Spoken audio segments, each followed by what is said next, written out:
नमस्कार. तुमच्या कुंडलीच्या पहिल्या घरात जर 6 हा अंक असेल तर तुम्ही कन्या लग्नाचे जातक आहात.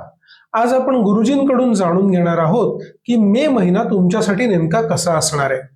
व्हिडिओच्या शेवटी गुरुजी काही अत्यंत प्रभावी उपाय सांगणार आहेत, त्यामुळे हा व्हिडिओ शेवटपर्यंत नक्की बघा. गुरुजी, 1 मे 2026 रोजी कन्या लग्नासाठी षष्ठ घरामध्ये राहू, शनी मंगळ सप्तम घरात, बुध रवी अष्टमात, शुक्र नवमात, गुरु दशमात आणि व्ययामध्ये केतू आहेत. या सगळ्या ग्रह परिस्थितीचा सुरुवातीला काय परिणाम असेल कन्या लग्नावर? कन्या लग्नावरती पुन्हा कन्या लग्नाची पण जशी मी मग सिंहेची सांगितली तशी आहे, पण नैऋत्य कोना जो आहे त्या कोण्यामध्ये किंवा त्या कोपऱ्यामध्ये म्हणजे आग्नेय ते वायव्यचा अर्धा भाग जो असा आहे त्या भागामध्ये सगळे ग्रह अडकलेले आहेत. आणि ह्याच्यामध्ये अडकले आहेत राहूच्या मध्ये सप्तमस्थान, सगळे सप्तमस्थान आहे, अष्टमस्थान, नवम, दशम आणि लाभस्थान आहे. व्ययामधला अर्धा भाग आणि षष्ठातला पराक्रमातला किंवा शत्रूतला अर्धा भाग. प्रगल्भतेने इथे असं आहे की राहू इथे आता सिंह लग्नाच्या षष्ठात आहेत.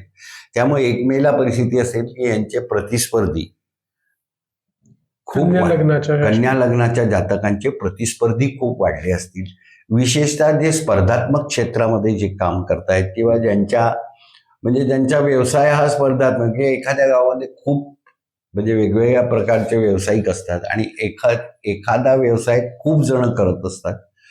आणि वर्तमान क्षेत्रामध्ये जसं आपण म्हटलं तर इथे कन्या लग्नाचा संबंध म्हणजे दशमावर मध्ये गुरु आहेत आणि सध्या वर्तमानामध्ये रवीचा या गुरूंशी नवपंचम योग आहे आणि मंगळाचं सप्तमामध्ये मंगळ आहे. म्हणजे मग कन्या लग्नाच्या जातकांच्या ज्या भार्या किंवा कन्या लग्न जातक आहेत स्त्रिया, या कालावधीमध्ये बऱ्याचशा प्रकारच्या फर्मेंटेड वस्तूंचा ते व्यवसाय करते. म्हणजे खूप ठिकाणी खूप व्यक्ती गावोगावामध्ये पापड तयार करणं, वेगवेगळे आंबवलेल्या धान्याचं त्यांनी ते तयार करणं वगैरे, हे जे प्रकार आहेत जिथे सूर्याच्या अत्यंत आवश्यकता आहे अशा प्रकारचा जो संबंध तिथे ते करणार आहे. तर त्यांच्या त्या व्यवसायाच्या संदर्भामध्ये प्रतिस्पर्धी पण वाढतील आणि त्याचप्रमाणे अचानक का होईना त्यांच्या ज्या दिवशी नेमके ते करतील कुठल्याही याचं, त्या दिवशी नेमके त्यांच्या करण्याच्या वेळेला सूर्य ऊन उपलब्ध नसेल आणि मग केलेलं ते त्यांना जास्त दिवस वाळत ठेवावं लागेल, संरक्षण करावं लागेल वगैरे, अशा प्रकारचं कालपवय त्यांचा होणार आहे एखाद्या गोष्टीमध्ये.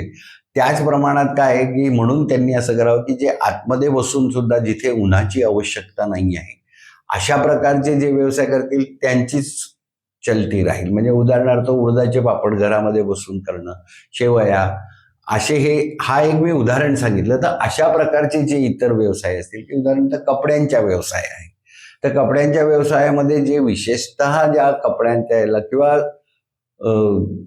ज्याला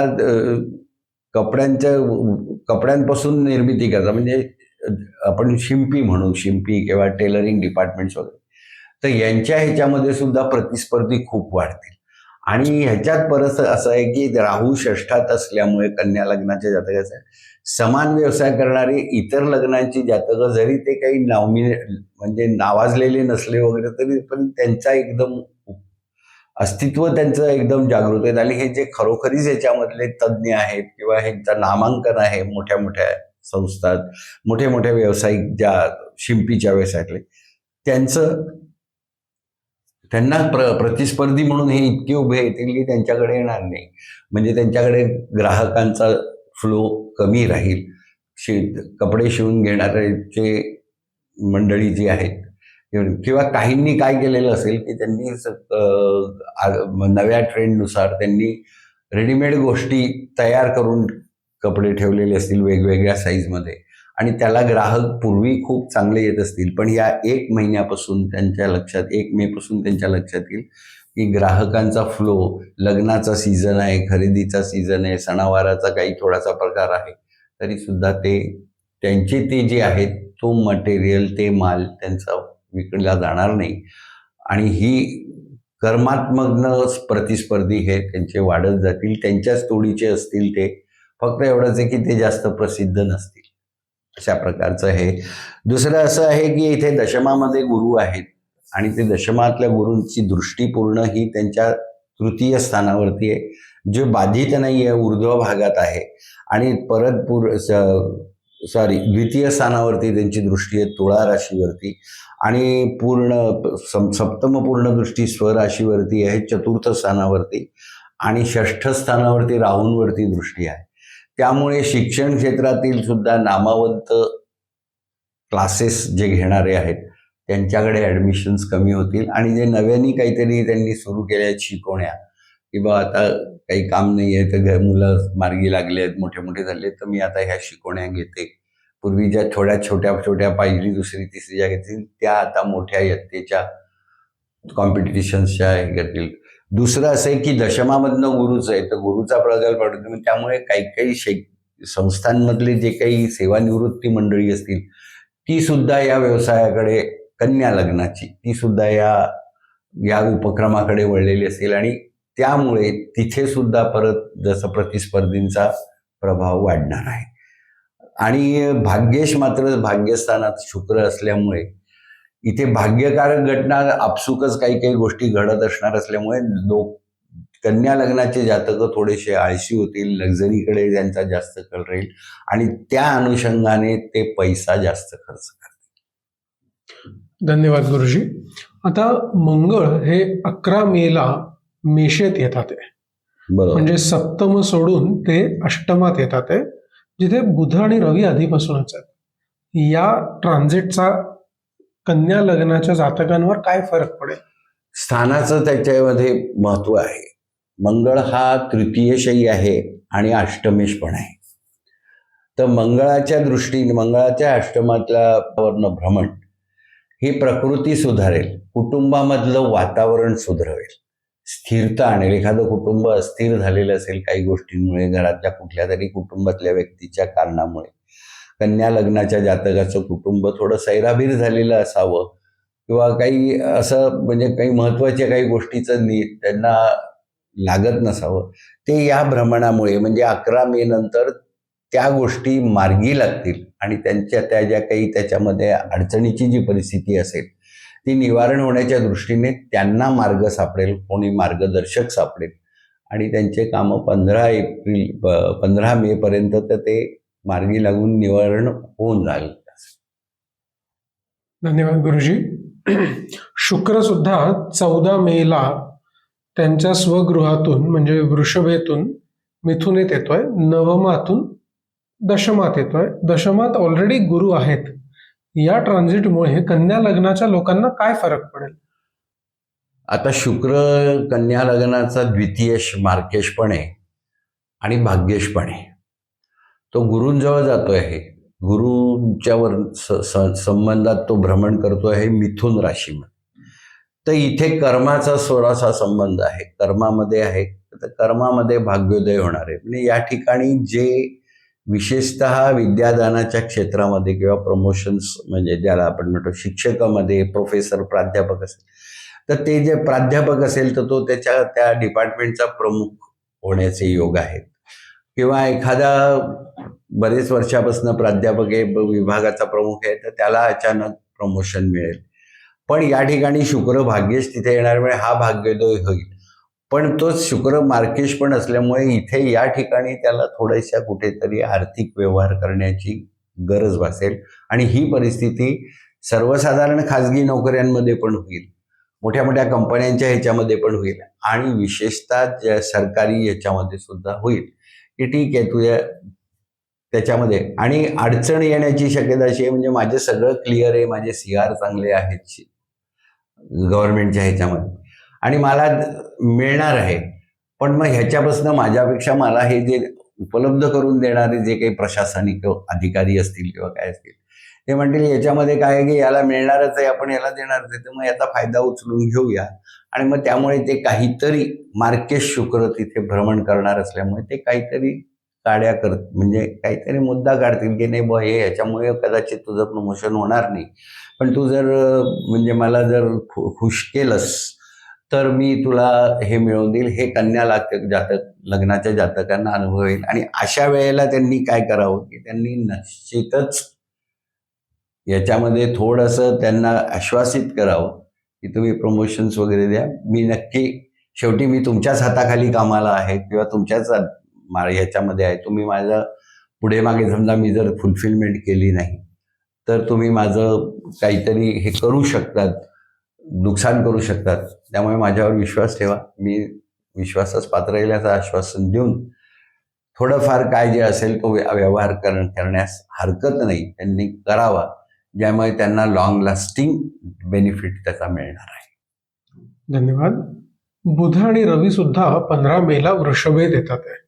तिथून शुक्र आधीच निघून गेलेत, पण अष्टमातून नवमात भाग्यात जाणाऱ्या या 2 ग्रहांमुळे कन्या लग्नांच्या म्हणजे त्या जातकांच्या आयुष्यात काय फरक पडेल? कन्या लग्नाचे जसं मी परत म्हटलं की बुध कोण आहे, दशमेश आहे आणि लग्नेश पण आहे. बुध दशमेश लग्नेश असल्यामुळे आणि ते भाग्यस्थानावरनं भ्रमण करायचे, दशमेश लग्नेश भाग्य आहे. तर आधीची जी मी एक उदाहरण दिलं परिस्थितीचं की ते पैसे खर्च करून, हे जर त्यांनी 15 तारखेपर्यंत जर हे प्रकरण त्यांचं लांबलं की देतो मी देतो तुम्ही करा वगैरे असं जर करून 15-16 तारखेपर्यंत जर त्यांनी लांबवलं तर त्या समोरच्या माणसाची, म्हणजे जो त्यांना काहीतरी कंडिशनल प्रमोशन द्यायचं किंवा माझे बेनिफिट होतोय तो, तर तसा जर तो कोणी देत असेल तर ते नक्की तिथे काहीतरी हालचाल होईल आणि यांना कुठल्याही प्रकारचा खर्च न येता यांना ते प्रमोशन मिळेल. सगळ्या क्षेत्रांमध्ये, नुसतंच एखाद्या विशिष्ट क्षेत्रात नाही, शिक्षण क्षेत्रात, खाजगी क्षेत्रात, सरकारी क्षेत्रात, कंपन्यांच्या क्षेत्रात वगैरे. तर इथे परिस्थिती म्हणजे जिथे परिस्थिती येईल तो देत नाहीये वगैरे आणि ते प्रमोशन होत नाहीये आणि शेवटी वैतागलेला जो असेल की मी जाऊ दे, मी दुसरी कंपनी पाहतो, दुसऱ्या कंपनीत जातो वगैरे, पण अचानक अशा काही घडामोडी घडतील तर त्यांनी जर धीर धरला सुद्धा 15 तारखेपर्यंत 16 तारखेपर्यंत तर त्याला निश्चित फायदा होईल आणि त्याचं त्या ठिकाणी प्रमोशन होईल. धन्यवाद गुरुजी. आपण कन्या लग्नाच्या जातकांसाठी काही उपाय सांगाल का मे महिन्यात? कन्या लग्नाच्या जातकांचं भाग्येश शुक्र आहे आणि सध्या तो शुक्र भाग्यस्थानात भ्रमण करतोय, पण तो मार्केशच आहे. पण त्याही व्यतिरिक्त काय आहे की कन्या लग्नाचं एक थोडंसं ड्रॉबॅक जो असतो की ते पटकन काहीतरी बोलून देतात किंवा त्यांना जे काय बोलणारे ते शब्दोच्चार जो आहे तो म्हणजे अविचारीपणा होतो आणि समोरच्या मनुष्य मग त्यांचं फार नुकसान होण्याची शक्यता असते.